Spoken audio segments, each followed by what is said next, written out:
وہ موسم گرما کی ایک خوشگوار شام تھی۔ میں اپنے سرکاری کوارٹر کے لان میں چند ملنے والوں کے ہمراہ بیٹھا باتیں کر رہا تھا۔ اتنے میں ایک شخص جس نے کھیس کی بکل مار رکھی تھی اندر آیا، جھک کر مجھے سلام کیا اور ایک خالی کرسی پر بیٹھ گیا۔ اس نے چادر میں اپنا منہ بھی چھپا رکھا تھا، تاہم اس کی گھنی مونچھوں کی جھلک میں نے دیکھ لی تھی۔ گرمیوں میں چادر اوڑھنے کا مطلب یہ تھا کہ وہ دوسروں کے سامنے اپنے آپ کو ظاہر نہیں کرنا چاہتا تھا۔ میں نے گفتگو روک کر اس کی آمد کا مقصد پوچھا۔ اس نے کسی حال مست شخص کی طرح جواب دیا، بندے کو کوئی جلدی نہیں ہے، آپ اطمینان سے فارغ ہو لیں، پھر کچھ عرض کروں گا، ذرا پردے کی بات ہے۔ اس کا انداز بتا رہا تھا کہ وہ خاصا گہرا بندہ تھا اور کوئی گہری خبر لایا تھا۔ میں نے ملنے والوں کو جلدی فارغ کر دیا اور کھیس پوش کی طرف رخ کر لیا۔ اس نے چادر ہٹا کر اپنا چہرہ بے نقاب کر دیا اور اپنی گھنی مونچھوں کا زاویہ درست کرنے لگا۔ شکل اس کی خاصی خوفناک تھی اور چہرے پر زخم کے 2-3 پرانے نشان بھی تھے۔ عمر 30-32 سال کے لگ بھگ تھی اور خاصا جیدار بندہ معلوم ہوتا تھا۔ اس کی چال ڈھال اور وضاحت سے میں سمجھ گیا تھا کہ وہ کوئی سزا یافتہ عادی مجرم تھا۔ اس نے اپنی بکل سے ایک پیکٹ نکالا اور میرے سامنے میز پر رکھ دیا۔ یہ کیا ہے؟ میں نے پوچھا۔ یہ ایوان صاحب نے آپ کے لیے نذرانہ بھیجا ہے، اس نے کہا، چودھری دوست محمد ایوان نے۔ اس میں ایک بوسکی کا جوڑا اور کچھ مٹھائی کے پیسے ہیں۔ ایوان صاحب نے آپ کی خدمت میں سلام بھی عرض کیا۔ چودھری دوست محمد ایوان ایک قریبی گاؤں میں رہتا تھا اور خاصا تگڑا زمیندار تھا۔ معاملہ کیا ہے؟ میں نے پوچھا۔ چودھری نے کوئی بندہ مار دیا یا کسی کی لڑکی اٹھا لی ہے؟ ایسی کوئی گل نہیں سرکار، ایوان صاحب بڑے اللہ والے لوگ آدمی ہیں، ایسی نیچ حرکتیں کبھی نہیں کرتے۔ اس کی شکل جانی پہچانی لگ رہی تھی مگر نام ذہن میں نہیں آ رہا تھا۔ میں نے پوچھا، تمہارا نام کیا ہے؟ سرکار، نوکر کا نام جلال خان ہے۔ ہو، میں نے گہری نظروں سے اسے گھورا۔ جلال خان عرف جیلا بدماش، تمہیں تو سزا ہو گئی تھی، کب چھوٹے ہو جیل سے؟ یہی کوئی 2-4 مہینے ہوئے ہیں۔ اب میں نے سارے دھندے چھوڑ دیے ہیں اور ایوان صاحب کی ملازمت کر لی ہے۔ جاگیردار اپنا روب اور دبدبہ قائم رکھنے کے لیے اس قسم کے چند گنڈے ضرور رکھتے ہیں۔ جیلا بدماش تھوڑی دیر تک ادھر ادھر کی باتیں کرتا رہا، پھر بولا، سرکار، آپ نے جھورے ماچھی کا نام ضرور سنا ہوگا، بڑا نامی گرامی ڈاکو ہے، آج کل یہ اس علاقے میں آیا ہوا ہے اور وارداتیں کرنے کا پروگرام بنا رہا ہے۔ ہمیں پتہ چلا ہے کہ یہ ایوان صاحب کی حویلی میں بھی واردات کرنے کا ارادہ رکھتا ہے۔ ان دنوں اس علاقے میں جھورے ماچھی کا خاصا چرچا تھا۔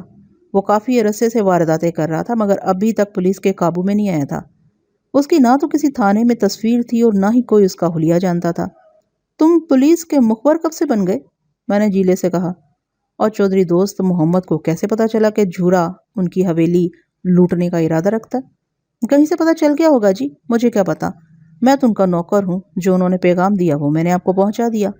ایوان صاحب نے یہ بھی کہا ہے کہ انہیں اپنی حفاظت کی کوئی فکر نہیں، آپ کو اطلاع اس لیے دے دی گئی ہے کہ اگر جھورے ماچھی کے 2-4 بندے پھنڈر ہو گئے تو ہماری کوئی ذمہ داری نہیں ہوگی، یہ تو ہم بعد میں دیکھیں گے کہ ذمہ داری ہے یا نہیں ہے۔ میں نے کہا، تم مجھے یہ بتاؤ اصل بات کیا ہے؟ سرکار، جو کچھ مجھے حکم ملا تھا وہ میں نے عرض کر دیا۔ اس نے اٹھتے ہوئے کہا، ویسے لوگوں کا کہنا ہے کہ جھورا ماچھی چودھری رستم علی کی حویلی میں دیکھا گیا تھا۔ چودھری رستم علی کا نام سن کر میرے کان کھڑے ہو گئے۔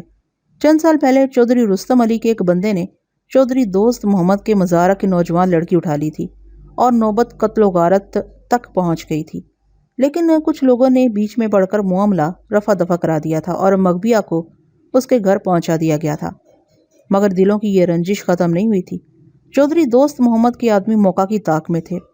جی لے جانے سے پہلے اپنا یہ نذرانہ اٹھا لو، میں نے تحکمانہ لہجے میں کہا، اور میری بات سنو، اگر تمہارے مالک کو چودھری رستم علی کے گھر سے کوئی خطرہ ہے تو اس کی ضرور کوئی وجہ ہوگی۔ رنجش چودھری دوست محمد کے دل میں تھی، خطرہ چودھری رستم علی کو ہونا چاہیے تھا، لیکن معلوم ہوتا ہے کہ تم لوگ اپنی کارروائی مکمل کرنے کے بعد میرے پاس آئے ہو، اس لیے کان کھول کر سن لو۔ اگر مجھے کسی واردات کی اطلاع ملی تو میں سب سے پہلے تم کو اندر بند کر دوں گا۔ کیا بات ہے ملک صاحب؟ وہ دوبارہ بیٹھ گیا۔ آپ تو ناراض ہو گئے، میں نے کوئی غلط بات تو نہیں کی؟ چودھریوں کی دشمنی کا مجھے کیا پتا، آپ یہ تحفہ واپس نہ کریں۔ ایوان صاحب نے بڑی محبت سے بھیجا ہے، اگر میں تحفہ واپس لے گیا تو ان کا دل میلا ہو جائے گا۔ دل کی تم کوئی فکر نہ کرو، میں نے کہا، میں چودھریوں کے دلوں کو بڑی اچھی طرح جانتا ہوں۔ چودھری صاحب سے کہہ دینا کہ میں خود ان کے پاس آؤں گا۔ تم یہ بنڈل اٹھا لو اور چلتے بنو، چلو۔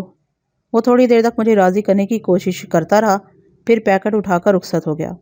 اگلی صبح مجھے ایک مخبر نے خبر دی کہ چودھری رستم علی کی نوجوان بھانجی جس کا نام ریحانہ تھا اغوا ہو گئی تھی۔ وہ میٹرک میں پڑھتی تھی اور اپنے پرائیویٹ تانگے میں آتی جاتی تھی۔ اس کا گاؤں قصبے سے 1.5-2 میل دور تھا۔ مخبر نے یہ بھی بتایا کہ چودھری رستم علی کی حویلی میں مسلح آدمی اکٹھے ہو رہے ہیں اور وہاں چودھری دوست محمد کی حویلی پر حملہ کرنے کے منصوبے بنائے جا رہے ہیں۔ دونوں چودھریوں کے گاؤں الگ الگ تھے۔ میں نے فوراً ایس پی علاقہ کو صورتحال کی اطلاع بھجوا دی۔ پھر نصف درجن آدمی ایک ASI کی نگرانی میں چودھری دوست محمد کے گاؤں روانہ کر دی۔ خود میں 2 آدمیوں کے ہمراہ گھوڑے پر سوار ہو کر چودھری رستم علی کی حویلی میں جا پہنچا۔ چودھری رستم علی کا نوجوان بیٹا جس کا نام شیر علی تھا حویلی کے صدر دروازے پر ہمارے استقبال کے لیے موجود تھا۔ ہمارے گاؤں میں داخل ہونے سے پہلے ہی ہماری آمد کی خبر حویلی تک پہنچ گئی تھی۔ شبیر علی نہایت گھبرو جوان تھا، بانکا، سجیلا اور خوش شکل۔ اس نے ہمارے گھوڑے ملازموں کے سپرد کر دیے اور ہمیں بیٹھک میں لے گیا۔ وہاں نصف درجن افراد موجود تھے جو سب کے سب چپ بیٹھے تھے۔ ان کے چہروں پر برہمی اور غضبناکی پائی جاتی تھی۔ چودھری رستم علی نے سلام دعا کے بعد پوچھا، ملک صاحب خیر سے کدھر کی تیاری ہے؟ اس نے اپنی بھانجی کی گمشدگی یا اغوا کی کوئی بات نہیں کی۔ میں نے بھی سلسلے میں محتاط رہنا مناسب سمجھا اور کہا، آپ کی خیر خیریت کا پوچھنے آیا ہوں۔ اللہ کا بڑا کرم ہے، آپ کو جلدی تو نہیں؟ کھانے وانے کا انتظام کریں۔ اس کا انداز بتا رہا تھا کہ وہ ہم سے جلدی جان چھڑانا چاہتا تھا، لیکن میں کوئی جلدی میں نہیں تھا۔ میں نے کہا، لیکن ہم کھانا نہیں کھائیں گے، پھر ادھر سے چنیوال جائیں گے، وہاں سے ایک واردات کی اطلاع ملی ہے۔ چنیوال کا نام سن کر سب کے کان کھڑے ہو گئے کیونکہ چودھری دوست محمد کے گاؤں کا نام تھا۔ واردات والی بات گپت تھی۔ میں انہیں یہ احساس دلانا چاہتا تھا کہ اگر وہ چودھری دوست محمد کے گاؤں پر حملے کا منصوبہ بنا رہے تھے تو انہیں محتاط ہو جانا چاہیے۔ پولیس کی موجودگی میں وہ ایسی کارروائی نہیں کر سکتے تھے۔ چنیوال میں واردات ہو گئی ہے؟ شیر علی نے قدرے حیرانی سے پوچھا، یا واردات کا خطرہ ہے؟ میں نے بات بناتے ہوئے کہا، مجھے تفصیل معلوم نہیں ہے۔ جس وقت یہ اطلاع ملی اس وقت میں تھانے میں موجود نہیں تھا۔ ASI اطلاع ملتے ہی 5-6 افراد کے ہمراہ ادھر روانہ ہو گیا۔ روزنامچے میں اطلاع دینے والے کا نام جلال خان لکھا ہے، غالباً بلوے کا کیس ہے۔ شیر علی نے پریشان نظروں سے اپنے باپ کی طرف دیکھا۔ رستم علی کی حالت اس شیر کی سی ہو رہی تھی جس کے منہ سے اس کا شکار چھین لیا گیا ہو۔ واضح طور پر انہوں نے اپنے حریف سے انتقام لینے کی زبردست تیاری کر رکھی تھی۔ رستم علی نے ایک ملازم کو لسی لانے کے لیے کہا، پھر مجھے بازو سے پکڑ کر ایک طرف لے گیا اور مضطرب لہجے میں بولا، ملک صاحب ہمارے ساتھ بجھارتیں نہ ڈالیں۔ ہمارے آپ کے ساتھ پرانے تعلقات ہیں اور انشاءاللہ ہمیشہ رہیں گے۔ ہمیں صحیح بات بتائیں۔ بلوے کی رپورٹ تو چنیوال والوں نے لکھوائی ہے اور تفتیش کرنے آپ یہاں آئے ہیں۔ اصل بات کیا ہے؟ میرا خیال ہے کہ دوست محمد نے ہمارے خلاف پرچہ کٹوایا ہے نا؟ یہی بات؟ چودھری صاحب صحیح بات دونوں طرف سے ہونا چاہیے۔ ہم اتنی دور سے چل کر آپ کے پاس آئے ہیں، حالانکہ آنا آپ کو چاہیے تھا، یا آپ نے ہم پر بھروسہ کرنا چھوڑ دیا؟ بھروسہ تو ہم آپ پر ضرور کرتے ہیں اور آپ کو موقع بے موقع تکلیف بھی دیتے رہتے ہیں، لیکن کچھ کام ایسے بھی آن پڑتے ہیں جن میں آپ ہمارے لیے کچھ نہیں کر سکتے، کیونکہ قانون نے آپ کے ہاتھ باندھ رکھے ہیں۔ قانون کی سب کو پابندی کرنی چاہیے چودھری صاحب۔ میں نے اس کی آنکھوں میں آنکھیں ڈال کر کہا، آپ کو بھی کرنا چاہیے۔ اگر قانون کی خلاف ورزی کریں گے تو ہمارے لیے مشکلات پیدا ہوں گی۔ ہماری پہلی وفاداری قانون کے ساتھ ہے، اس لیے بہتر یہ ہے کہ آپ ہمیں گم گھمیریوں میں نہ ڈالیں۔ جو بات ہے وہ کھل کر کریں۔ آخر وہ کون سا ایسا کام ہے جس میں ہم آپ کی مدد نہیں کر سکتے؟ اتنے میں شیر علی بھی ہمارے قریب آ کر ٹھہر گیا تھا۔ وہ بولا، ملک صاحب معلوم ہوتا ہے خبر آپ تک پہنچ چکی ہے۔ آپ زیادہ زیادہ ہماری عورتوں کو چھڑا لائیں گے، ہماری ذلت کا بدلہ تو نہیں لے سکیں گے۔ آپ کی کارروائی سے کیا ہوگا؟ 2-4 سال مقدمہ چلے گا اور آخر میں مجرم بری ہو جائیں گے۔ آپ کا قانون تو یہی کچھ کر سکتا ہے۔ ملک صاحب ہمارے سینوں میں جو آگ جل رہی ہے وہ آپ کی کارروائیوں سے ٹھنڈی نہیں ہو سکتی۔ چودھری رستم علی نے کہا، ملک جی فی الحال آپ اپنے آدمیوں کو واپس بلا لیں، ہمیں کل تک کی مہلت چاہیے۔ اس کے بعد ہم آپ کو 2-4 آدمیوں کی گرفتاری دے دیں گے، آپ کے قانون کا پیٹ بھی بھر جائے گا۔ مخبر نے مجھے بتایا تھا کہ صرف ایک لڑکی جس کا نام ریحانہ تھا اغوا ہوئی تھی، لیکن شیر علی کی بات سے ظاہر ہو رہا تھا کہ اغوا ہونے والیوں کی تعداد 1 سے زیادہ تھی۔ مجھے صرف ایک لڑکی کے اغوا کی اطلاع ملی ہے۔ میں نے کہا، صحیح صورتحال کیا ہے؟ باپ بیٹے نے ایک دوسرے کی طرف دیکھا۔ شیر علی اس طرف چلا گیا جس طرف دوسرے لوگ بیٹھے تھے۔ اس کے جانے کے بعد چودھری رستم علی نے قدرے دھیمی آواز میں کہا، ایک میری بھانجی ریحانہ، دوسری میری بیوی صادقہ بیگم ہے، میری دوسری بیوی۔ وہ کھل کر کوئی بات بتانے پر تیار نہیں تھا۔ ایک بات جاننے کے لیے کئی سوالات کرنا پڑتے تھے۔ کچھ باتیں مجھے اسی وقت معلوم پڑ گئیں، کچھ بعد میں معلوم ہوئیں، لہٰذا میں آپ کو سوال و جواب کے چکر میں ڈالنے کے بجائے خلاصہ بتا دیتا ہوں۔ ریحانہ کی عمر 16-17 سال کے قریب تھی۔ اس کا اسکول 8 بجے لگتا تھا۔ وہ روزانہ 7:30 بجے گھر سے روانہ ہو جاتی تھی۔ دیہات کے خالص ماحول اور خالص غذاؤں نے اس کے جسم پر نمایاں اثر کیا تھا۔ وہ خوبصورت اور فرباندام تھی اور اپنی عمر سے بڑی لگتی تھی۔ اس کا قد بھی دوسری لڑکیوں سے نکلتا ہوا تھا۔ اس روز چودھری رستم علی کی دوسری بیوی صادقہ بیگم بھی اس کے ساتھ تھی۔ قصبے میں اس کے کچھ رشتہ دار رہتے تھے اور وہ کہیں روز سے ریحانہ کے ساتھ جانے کا پروگرام بنا رہی تھی۔ ریحانہ کی 2-2:30 بجے چھٹی ہو جاتی تھی۔ چودھری رستم علی نے اپنی بیوی کو تاکید کر دی تھی کہ وہ ریحانہ کے ساتھ ہی واپس آئے۔ تانگا گھر کا تھا اور ادھیڑ عمر کوچوان جس کا نام صدر دین تھا ایک قابل اعتماد شخص تھا۔ وہ چودھری رستم علی کا پرانا نمک خوار تھا۔ تانگے میں گاؤں کی کچھ دوسری لڑکیاں بھی اسکول جاتی تھی۔ اس روز چونکہ تانگے نے صادقہ کو اس کے رشتہ داروں کے گھر سے اٹھایا تھا، اس لیے دوسری 3 لڑکیاں ایک دوسرے تانگے پر واپس چلی گئیں۔ گاؤں اور قصبے کے درمیان پکی سڑک بنی ہوئی تھی جس پر تانگے اور بیل گاڑیاں عام چلتی تھیں۔ کبھی کبھار کوئی موٹر بھی نظر آ جاتی تھی۔ اسکول جاتے اور آتے وقت 3-4 تانگے ایک ساتھ روانہ ہوتے تھے۔ ان میں لڑکیوں کے علاوہ لڑکے بھی ہوتے تھے، اس لیے کبھی کوئی خطرہ محسوس نہیں ہوا تھا۔ واپسی پر صادقہ بیگم اپنے رشتہ داروں کے گھر سے نکلتے دیر ہو گئی۔ دوسرے تانگے اس اثناء میں گاؤں پہنچ چکے تھے۔ ریحانہ اور صادقہ بیگم کا تانگا تقریباً 4 بجے بغیر سواریوں کے حویلی پہنچا۔ کوچوان زخمی اور نیم بے ہوش پڑا تھا۔ گھوڑا خود ہی تانگے کو لے کر وہاں پہنچا تھا۔ صدر دین نے ہوش میں آنے کے بعد بتایا کہ 3 ڈاکوؤں نے جو گھوڑوں پر سوار تھے تانگا زبردستی رکوایا، اسے بری طرح زد و کوب کیا اور دونوں عورتوں کو گھوڑوں پر ڈال کر لے گئے۔ ڈاکوؤں نے ڈھاٹے باندھ رکھے تھے۔ میں نے چودھری رستم علی سے پوچھا، آپ کے پاس اس بات کا کیا ثبوت ہے کہ اغوا میں دوست محمد کا خاتہ ہے؟ ملک صاحب، اتنی جرأت اور کوئی نہیں کر سکتا۔ چودھری رستم علی کی عزت پر ہاتھ ڈالنا آسان کام نہیں ہے۔ یہ حرکت دوست محمد کے اشارے پر کی گئی ہے۔ اگر کوئی کمی نہیں یہ حرکت کرتا تو ہم اس کو زن بچہ سمیت اس کے گھر میں بند کر کے اوپر مٹی کا تیل چھڑکتے اور آگ لگا کر اندر ہی بھون ڈالتے۔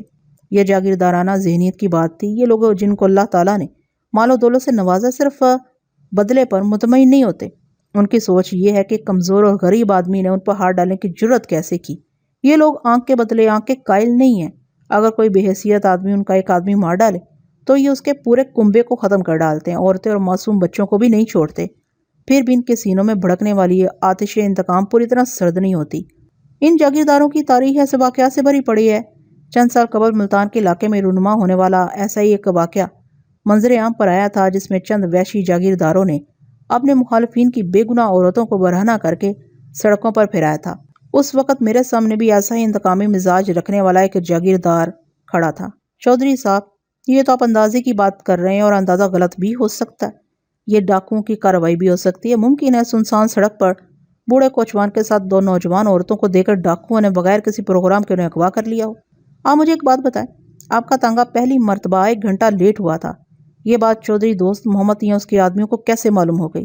ہمارے پاس ایسی باتیں سوچنے کا وقت نہیں ہے ملک صاحب۔ دوست محمد کے کسی آدمی نے ہمارا تانگا دیکھ لیا ہوگا۔ ہمارے تانگے اور کوچوان کو سبھی پہچانتے ہیں۔ چلے، میں آپ کی بات مان لیتا ہوں کہ دوست محمد کہ کسی آدمی نے آپ کا تانگا پہچان لیا ہوگا اور اس نے چنی والے اطلاع بھجوا دی ہوگی۔ اس کے باوجود اتنے تھوڑے وقت میں اغوا کی منصوبہ بندی کرنا بہت مشکل ہے۔ اگر یہ اغوا عام دنوں میں ہوتا تو چودھری دوست محمد پر شک کیا جا سکتا تھا، یا پھر یہ کہنا چاہیے کہ دوست محمد کے آدمی روز گھات لگا کر بیٹھتے تھے اور آپ کا تانگا لیٹ ہونے کے منتظر تھے۔